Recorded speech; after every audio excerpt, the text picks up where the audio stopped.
Hi there, I'm Heather Dranitsaris-Hilliard, and I am here with today's episode of Relationships Live as we feature Relationship Empowerment Month with our clients and our community, both inside of our Facebook group as well as LinkedIn Live.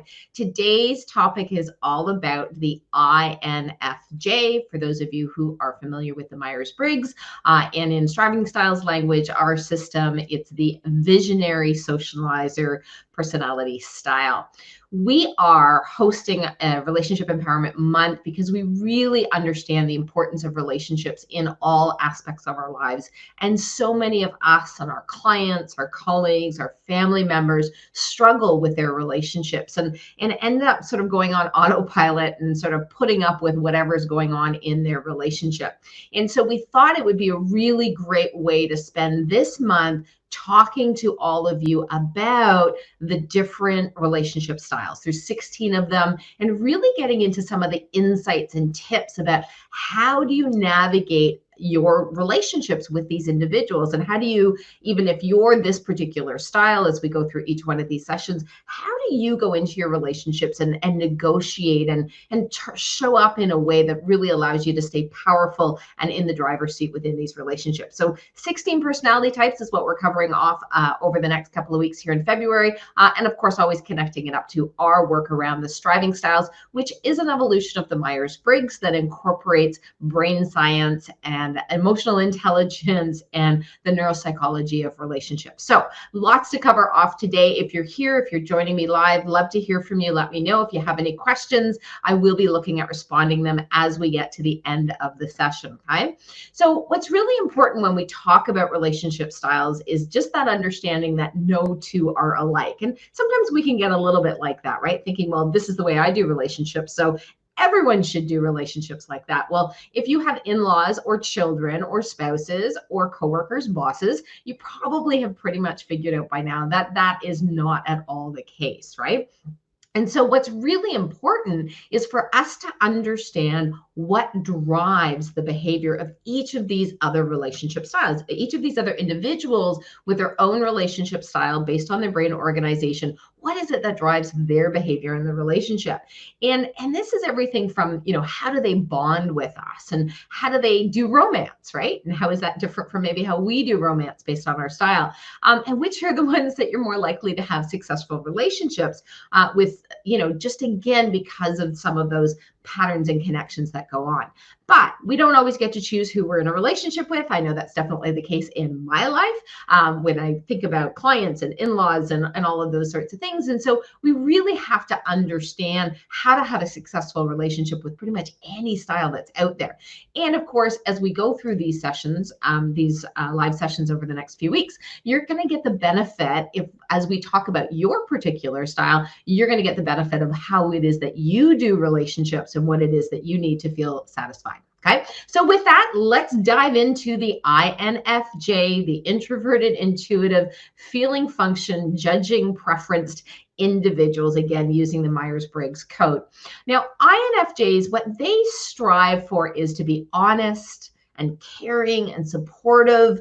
And they really have a hard time understanding why everyone isn't the same way in relationships. Okay? And they really do believe that if everybody had an improved understanding, that we could all live in harmony. And they try really hard to live by this ideal. And they can be extremely frustrated in their relationships when they can't achieve it. So as what ends up happening with an INFJ is they can go into avoiding conflict, right? In order to keep their relationships harmonious, that need for, that tendency to avoid conflict, that is actually at the root of many of the challenges in relationships with the INFJ. So whether you're an INFJ or you're in a relationship with an INFJ, otherwise known as the visionary socializer striving style, it's this avoidance of conflict that really sets up a particular pattern in the relationships that can be quite challenging. Now, these folks are so attuned to the feelings of others. I mean, really, that they have, when their partners don't share their values, it can cause them to be in a lot of distress. Okay. So if you're in a relationship with an INFJ, you have to deal with them focusing in on you, because that's what they love to do. They're very, very helpful from that perspective. And what it is, they put their energy into focusing on you and what they can do to make your life a better place to live in. Man, it seems great, right? But that's where their energy goes. So your distress is their distress. Your joy is their joy. And with them, with this style, they are so bonded to their partners. It's as though they're the engine that drives the train, if you understand what I mean, right? So if you're in a relationship with an INFJ, you really are in a bit of a select group, because this personality type, this relationship style, is estimated to be the rarest of all of the personality styles. It makes up less than 2% of the population. Now, while there is, of course, the potential as always for having a very unique relationship, they can also be really challenging if your expectation is that they conform to some idea you have of how they should behave. So let's talk about a couple of the things that you should really know and understand about INFJs. They spend most of their time in their inner world, as what we like to call their utopian palace. Okay? It is their idealized world. It is where they can connect to their vision of the relationships, their vision of the people that are what people are like, and where all things are possible. So as long as they can see it in their mind, it must be true, it must be possible. That's why it's the utopian palace. Now, INFJs are often mistaken or misunderstood as being extroverts, because they actually make decisions and relate from the extroverted part of their the extroverted feeling function, so that part of their brain. They are naturally concerned with people. They really are. And they put everything into making sure that their partner's needs are being met. So you can see where the energy is going, right? The energy is going into others and not into themselves. And often this tendency of theirs can actually be at the expense of their own physical health. Okay? They're extremely empathetic, they're extremely compassionate, and they have a strong desire to really contribute to the welfare of their partner. And while sensitive, it's very seldom that they're not aware of other people's emotions and interests, but they can be really insensitive and, just have a tendency to ignore their own feelings and their own needs, right? So again, that putting themselves out in the relationship to the expense of others. The brain style of the INFJ, what's going on there is, again, it causes them to be really sympathetic, very caring and supportive in relationships. Much like their INTJ counterparts, these individuals seek deep connections and they value authenticity in their interactions with other people. They're often described as idealistic, and they will seek partners who seem to share those values and goals. But this is important to know, especially if you're an INFJ, is because they are idealistic, they tend to overlook even blatant behavioral signs that the person they are with has issues. Okay? Now, when we think about how they bond, what they do is they fuse, right? So their aim here is to become one with their partner. So if you can just think about this for a moment, right? It's like being with them means that they and the other person essentially create a whole new being together, right? And it's this whole new thing that is their relationship. And it's not just any relationship. This is where we're going after that perfect fusion of heart, mind, and soul, right? That's that utopian view that the INFJ brings into the relationship. To them, they and their partner are in perfect harmony on a spiritual, emotional, and physical level. Now, of course, this is their idealized version of the relationship, and it may not even come close to the reality of what's actually happening within it. Their primary relationship is actually with their vision of what is possible and what they need to do to perfect the other person to make it work. So you see where the energy of the INFJ is going is out to the other person. If I can make them perfect, then the relationship will meet my perfect utopian ideal. Because they do not accept the reality of their partner's behavior, especially when they're being treated badly by their partner, they will excuse even the most neglectful or abusive behavior for the sake of holding on to that fusing, right? That harmony within the relationship. Now, should they come to the realization that their person or their partner, their boss, their whoever it is, isn't the evolved future self from their vision, they will think it's their fault, right? That there's something they have done or not done that has led to this. And they will make themselves actually responsible for the integrity of the relationship, idealizing their partners and believing that their partners can do no wrong. And they are easily convinced by their partner that if anything at all goes wrong in the relationship, it is the fault of the INFJ for just not being a good enough partner, right? So if you're an INFJ, it's like, can you relate to some of this, what I'm talking about? If you're in a relationship with an INFJ, can you see what I mean about that idealizing state of the relationship? Now, because they fall for the future potential, the potential that they see in their mind of their partner, often their partners are individuals who are wounded and in need of propping up. So we see this pattern in the INFJ of going after what we call the wounded birds, because that's where they feel they can really bring value. And again, that compassion and seeing the potential in that individual. They tend to be in relationships with those who need rescuing, or those with narcissistic or other codependent tendencies. So really important to understand. Their partners never probe, ask questions, or show any interest in what's going on with the INFJ. So they're really free to hide out in that utopian place. The INFJs are really free to hide out in their utopian place while working at making their partner feel really great, right? And we've seen this in countless individuals where, you know, the female, I'll use a couple of examples where the female is the really, you know, prominent breadwinner, the dominant individual, highly capable, but they will put all of their energy into their spouse or their partner and what they might be interested in or what they might be good at, and really neglect their own agenda, talents, and abilities. Often they will end up playing it small so that their partner can take that larger than life role within the relationship. And they do, by in this whole process, they go about making their partner feel as though they're the center of the universe, and that they're very content to take second place within the relationship.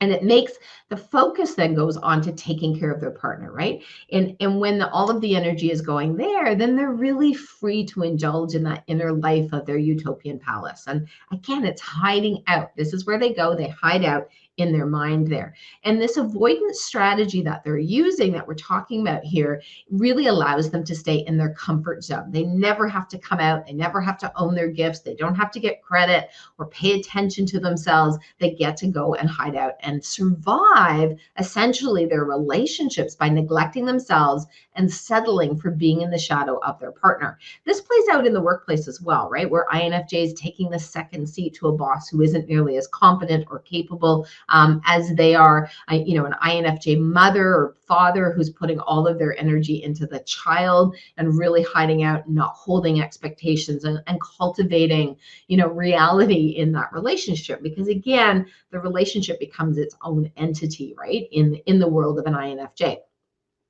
Ultimately, they believe that they can only be happy if their partner is happy. And so their relationship, that will make the relationship harmonious, right? You see how we keep using that word harmony in this context, which is really important.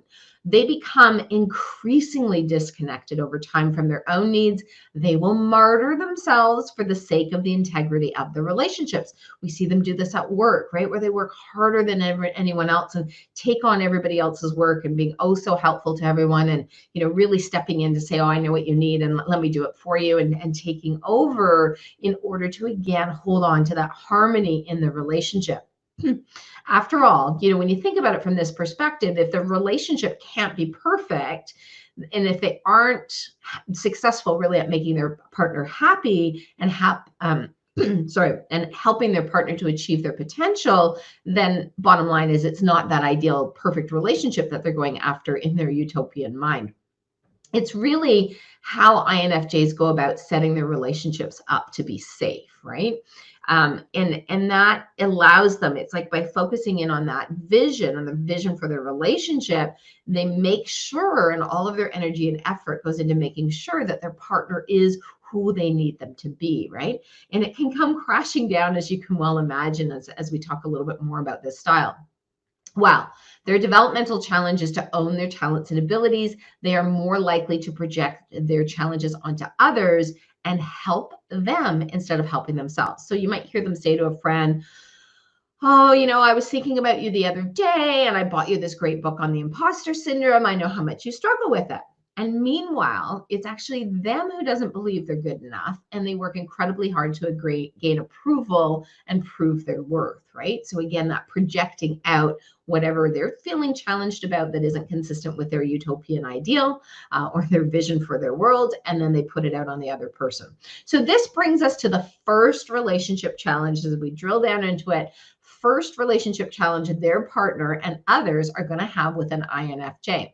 Challenge number one, here we go. They take over your problems. Okay? So because they take responsibility for the relationship and the happiness of the partner or whoever they're in the relationship or friendship with, they have difficulties both setting boundaries and then not crossing the boundaries of their partners, right? They border on almost being psychic because they're so intuitive. Think about this, less than 2% of the population, right? So this is a very rare style. They believe they know what their partner needs even before their partner kind of asks for it or gets there themselves. And because they are so fused with their partner in their relationship, they don't recognize boundaries. And so they end up becoming involved whether their partner wants them there or in that space or not, right? It's sort of like my partner has a headache, so I'm going to take some Advil, right? It's like they love the feeling of being in the service of their partner's needs and not recognizing that they are acting more like a parent in that moment than truly a partner. INFJs really don't see themselves as needing to think about the boundaries of the partner or letting their partner or child, right? Because this really has an impact down when we think about it from a parenting style perspective, or have their child struggle with anything. So they have a lot of difficulty getting that, even though they can intuit what someone might need, offering the advice just because they feel it is a violation of a boundary. So here's an example, kind of what it looks like. The INFJ walks into the room and says to the partner, hey, I know you're feeling depressed. I know what's causing it. You get this way every single time you see your mother. She always triggers you. Why don't you try blah, blah, blah, blah, blah. And so on it goes, right? So the individual hasn't asked the partner, in this case, hasn't asked for any help, hasn't even acknowledged that they're feeling this way or that they've been triggered by a visit from their mother. And the truth is their partner could just be sitting on the couch vegging after a tough day at the office, but the INFJ has gone up into their head, gone into that intuitive function, come up with both of their feelings, how the partner's feeling and how they're feeling, the cause and the solution, all in that moment without being asked. But this is what bonding with them means to them. They feel entitled to anticipate, to intuit, and ultimately to take over. They also struggle with saying no when their partner asks them for help, and they become overly involved, right, in their problems. And it leads to neglecting their own needs and also taking on more than they can handle. They idealize their partner, sometimes losing themselves and helping them, with their partner actually doing very little for them. I know a client of ours who had done this with both a partner and one of their children, where both of them had expressed an interest in pursuing acting. And she was just all over it. It was like, I'm going to manage it. And I'm going to find you the auditions, and I'm going to get you to the auditions. And she had a full-time job, and she had another child, and she was involved in a number of other things. And so it's like there's just no sense of doing it with. It's this automatic going in and doing it for, and not recognizing some of those boundaries. And again, just what it does in that dynamic. So here's the tip I want to leave you with if you are dealing or encountering this particular challenge with your INFJ partner, boss, coworker, mother-in-law, child, whatever it might be. To maintain a healthy relationship, INFJs really need to practice setting clear boundaries and expectations, taking care of their own emotional needs, and communicating openly and honestly with their partner. So moving out of that conflict avoidant strategy that is their go-to. They also need to learn to stay out of their partner's business until they've been invited, right? So just because their partner has a problem doesn't mean they have to drop everything to take care of them. And again, that's that autopilot relationship approach of the INFJ. So if you're in a relationship with the INFJ, you need to stop depending on them to problem solve or make decisions for you, because they'll step in and they'll take over for sure. You need to say things like, thanks, I've got it, I'm good, I don't need any help dealing with this. But it's a big but it needs to be prefaced by saying, I really appreciate your insight and your wisdom and your desire to help me, right? So we want to recognize and value all of that they're bringing into the relationship. I really appreciate that. Your insight, you bring such wisdom to it. I know you really want to help me. However, I'm good. I've decided that I need to reflect a little bit more before I make a decision, or I've decided that I need to, take this on myself and get this done myself, right? So that's really owning it and not falling into the codependent trap of allowing the INFJ partner to take over. Challenge number 2 is all about idealization and perfectionism. So being in a romantic relationship with an INFJ can be challenging because they're not usually connected to how they feel or what they need. So they're more likely to be sentimental than emotionally expressive. And a romantic dinner may turn into a counseling session instead of an exchange of feelings between two people. And because they have high expectations and they really strive for perfection, right? Remember their utopian palace in their relationships, romance never, ever really lives up to their sentimental vision of it. And this is the cause of a lot of disappointment when their partner fails to meet their expectations. They will do everything for an event like Valentine's Day, almost to the point of what they want their partner to say to them. And it's often so disappointing, or such a disappointing event for them. And they blame themselves for their failure to do more, right? If I'd just done more, if I'd just prepared this, or I'd just been on top of this, then I would have had that utopian romantic moment. And again, with INFJ's tendency to idealize themselves and others, when they are living from that idealized version of themselves, they think they are above average. And should they feel like they're failing to meet their partner's expectations in the relationship, they start living from the imposter syndrome and feeling like no matter what they do, they just aren't good enough. And INFJs really struggle to express their feelings, especially when it comes to, conflict or confrontation. And this leads them and causes them to bottle up emotions and potentially negative consequences. They keep that inside. When they do that bottling up, and that has an impact on us, right? They tend to somatize their feelings within their bodies, bearing the brunt of the stress that they're going through, because again, that conflict avoidance automatic pattern gets triggered and then it ends up in the body. So this also, what we see with an INFJ, because they can't talk about it, they don't go into the conflict or the confrontation, it leads to nagging. It leads to complaining about their partner to others. And before a friend is even remotely able to get a word in edgewise about advice, they take their complaint back. They make excuses for their partner's behavior. It's as though they're programmed, right, to protect and defend their partners and prefer to think that they're the problem and are just not good enough. So what do you do about this? Once you recognize that your INFJ partner is doing the lion's share of the relationship work and you're just showing up, helping them to identify their feelings and to express them regularly, encourage them to really share what is going on inside of them. Tell them and really get them to tell you how they actually feel.